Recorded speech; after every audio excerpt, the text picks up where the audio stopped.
मसूरी में traffic jam की समस्या से जल्द ही राहत मिलने की संभावना है। उत्तराखंड मेट्रो रेल कॉर्पोरेशन ने मसूरी में रेल नेटवर्क बनाने की योजना तैयार की है। इसको लेकर नगर पालिका परिषद के सभागार में एक अहम बैठक आयोजित की गई, जिसमें प्रस्तावित रोपवे रूट, पर्यावरणीय प्रभाव और स्थानीय लोगों की राय पर चर्चा की गई। बैठक में कैबिनेट मंत्री गणेश जोशी और नगर पालिका अध्यक्ष मीरा सकलानी भी उपस्थित रहे। कैबिनेट मंत्री गणेश जोशी ने कहा कि रोपवे शुरू करने से पहले सभी जरूरी विभागों से अनापत्ति प्रमाण पत्र लेना और जमीन की उपलब्धता सुनिश्चित करना जरूरी है। उन्होंने चेताया कि बिना पूरी तैयारी के उद्घाटन करने के बाद समस्याएं पैदा हो सकती हैं। पालिका अध्यक्ष मीरा सकलानी ने भी परियोजना का समर्थन किया और कहा कि मसूरी में ट्रैफिक और पार्किंग की समस्या बहुत गंभीर है। उन्हें यह भी स्पष्ट किया कि परियोजना में स्थानीय लोगों की सहमति और सुविधा का पूरा ध्यान रखा जाएगा।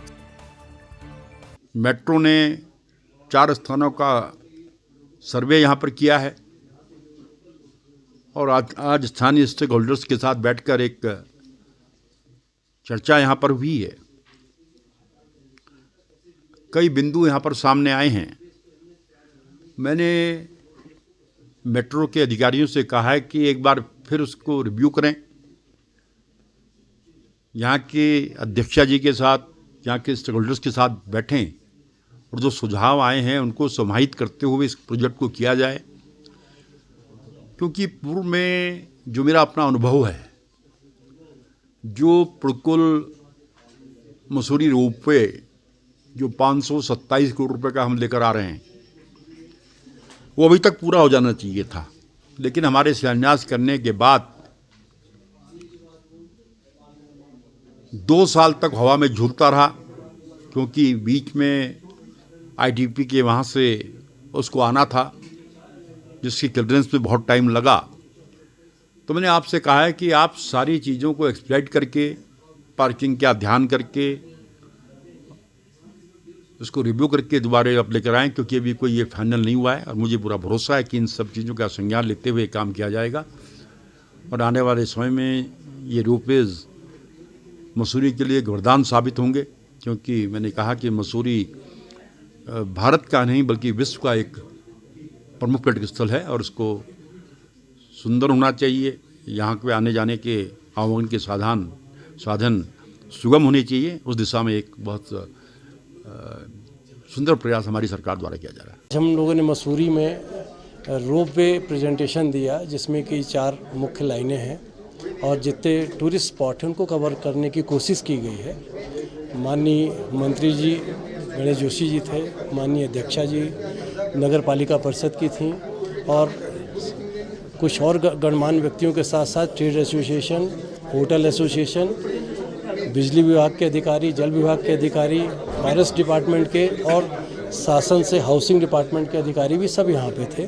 प्रेजेंटेशन दिया गया, अपने कंसर्न उन्हें बताए गए और हमारा सबसे पहला फोकस रहेगा कि हम लैंड जो हमने आइडेंटिफाई की है, एक बार फिर से भी मीटिंग करेंगे ट्रेड एसोसिएशन और लोकल रेजिडेंट एसोसिएशन के साथ, और अगर उसमें कोई अलाइनमेंट में बदलाव अगर सजेस्ट होता है तो हम निश्चित रूप से वो करेंगे।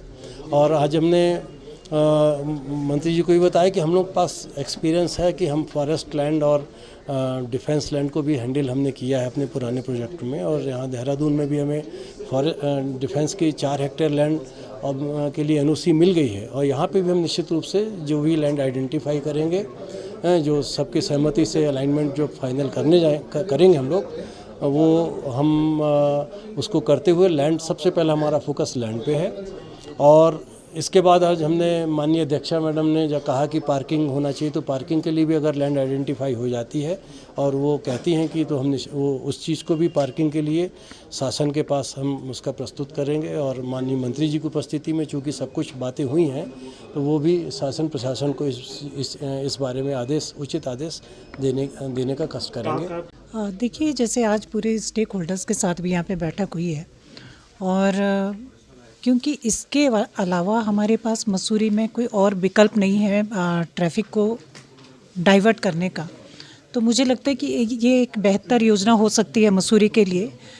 और किस तरीके से धरातल पर उतरेगी, ये आज पूरे स्टेक होल्डर के साथ बैठ कर के सभी के सुझाव भी आ गए हैं और हमने कंपनी को भी बोल दिया है कि आप जो पहले जो प्रायोरिटी के तौर पे जो चीज़ें तैयार होनी चाहिए आप उसको पहले तैयार कीजिए, उसके बाद फिर इस काम को आगे बढ़ाइए। देखिए जहाँ पे नगर पालिका की भूमि होगी वहाँ पे नगर पालिका उपलब्ध कराएगी, लेकिन जहाँ पे प्राइवेट लैंड होगी वहाँ पे कंपनी अपने स्तर पे उसको देखेगी।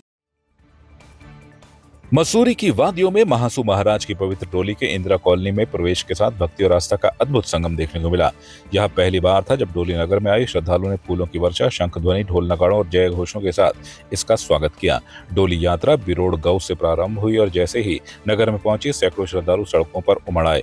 इस आयोजन को संभव बनाने में गुलाब सिंह घटवाल और उनके परिवार की 3 वर्षों की तपस्या निर्णायक रही। हर साल अनुमति नहीं मिल सकी, लेकिन इस बार सपना साकार हुआ। इस ऐतिहासिक अवसर पर पालिका अध्यक्ष मीरा सकलानी और पूर्व सभासद कुलदीप रोनछेला भी उपस्थित थे। मीरा सकलानी ने सभी भक्तों का आभार व्यक्त किया और कहा कि यह केवल धार्मिक अनुष्ठान नहीं बल्कि संस्कृति, परंपरा और सामूहिक आस्था का जीवंत उदाहरण है। परमपिता परमेश्वर की असीम अनुकंपा से आज इस जागरण में आप और हम लोग सब उपस्थित हुए हैं। मैं आचार्य दीपक नोटियाल शास्त्री जी और यजमान परिवार श्री गुलाब सिंह जी के द्वारा इस जागरण का आयोजन किया गया, जो कि बिरोड़ से आज मासू देवता की डोली यहाँ पर उपस्थित हुई हैं और हजारों के भांति यहाँ पर श्रद्धालु एकत्रित हुए हैं। हजारों श्रद्धालुओं ने मासू महाराज जी का जो है आशीर्वाद ग्रहण किया और सभी श्रद्धालुओं से निवेदन है कि जितने लोग यहाँ पर उपस्थित हैं मासू महाराज जी का आप जो है आशीर्वाद लें और अपनी मनोकामना पूर्ण करें और मासू महाराज जी अवश्य ही सर्व जगत का कल्याण करेंगे। ऐसे हम महाराज जी से आशा करते हैं कि प्रभु हमारी इच्छा पूर्ण करे, हमारी मनोकामना पूर्ण करे। आज जो हमारे निवास स्थान में ग्राम पंचायत बिरोड़ से मासू महाराज की डोली विराजमान हुई है, इसके लिए जो है हम 3 साल से अर्जी लगा रहे थे मासू महाराज की दरबार में, जो कि इस बार मासू महाराज जी ने हमें आशीर्वाद दिया है और ग्राम पंचायत बिरोड़ से मसूरी जो है डोली आगमन यहाँ विराजमान हुई है। उसके लिए मैं सभी अपने इंदिरा कॉलोनी वासियों का धन्यवाद करना चाहता हूँ और जितने भी भक्त लोग भगवान मासू महाराज के दर्शन के लिए आए उनका तहे दिल से धन्यवाद करना चाहता हूँ। अपने इंदिरा कॉलोनी का पूरे तहे दिल से धन्यवाद करना चाहता हूँ जिनके सहयोग से ये कार्यक्रम जो है सम्मानित हुआ है। मसूरी में विधिक जागरूकता बढ़ाने के उद्देश्य से नगर पालिका परिषद सभागार में विशेष शिविर आयोजित किया गया। यह शिविर जिला विधिक सेवा प्राधिकरण देहरादून और तहसील विधिक सेवा समिति मसूरी के संयुक्त तत्वाधान में हुआ। मुख्य अतिथि के रूप में मसूरी के सिविल जज मनोज सिंह राणा उपस्थित रहे। उनका स्वागत नगर पालिका के कर अधीक्षक अनिरुद्ध चौधरी ने पुष्प गुच्छ भेंट कर किया। शिविर का उद्देश्य आम जनता, विशेषकर वंचित और कमजोर वर्गों को उनके कानूनी अधिकारों, सरकारी योजना और न्याय प्राप्ति के विकल्पों के प्रति जागरूक करना था। जज राणा ने राष्ट्रीय विधिक सेवा प्राधिकरण की स्थापना और उसके निःशुल्क कानूनी सहायता प्रदान करने वाले कार्यों की जानकारी दी। उन्होंने संवाद योजना के माध्यम से बच्चों और आदिवासी समुदायों तक पहुंच बनाने और नशाखोरी से बचाने के महत्व पर जोर दिया।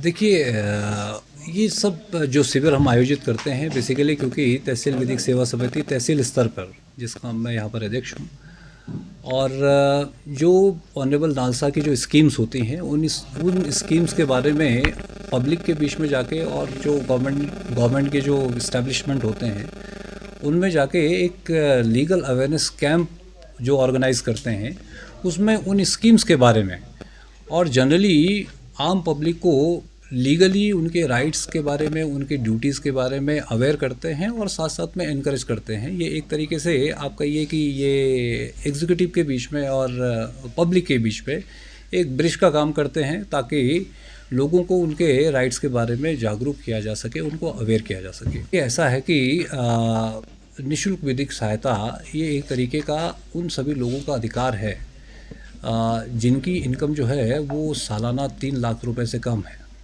तो अगर किसी भी व्यक्ति के अगर इनकम साल के 3 लाख रुपए से कम है, तो अगर कल को किसी भी तरीके का केस में वो अपना अगर पक्ष रखना चाहता है मुकदमे में, तो उसको निःशुल्क विधिक सहायता दी जाएगी। उसके लिए उसको एप्लीकेशन मूव करना पड़ता है ऑनरेबल DLSA में, जिला विधिक सेवा प्राधिकरण में, और वहाँ पर अगर वो उस चीज़ के लिए अगर एलिजिबल अगर पाया जाता है तो वो उसकी एप्लीकेशन अलाउ होकर उसको फ्री लीगल एड मिलेगा, उसको निःशुल्क जो है वो अधिवक्ता उपलब्ध करवाए जाते हैं और किसी तरीके का कोई फीस उसमें उससे उस मुकदमे में उसका पक्ष रखने के लिए लिया नहीं जाता है।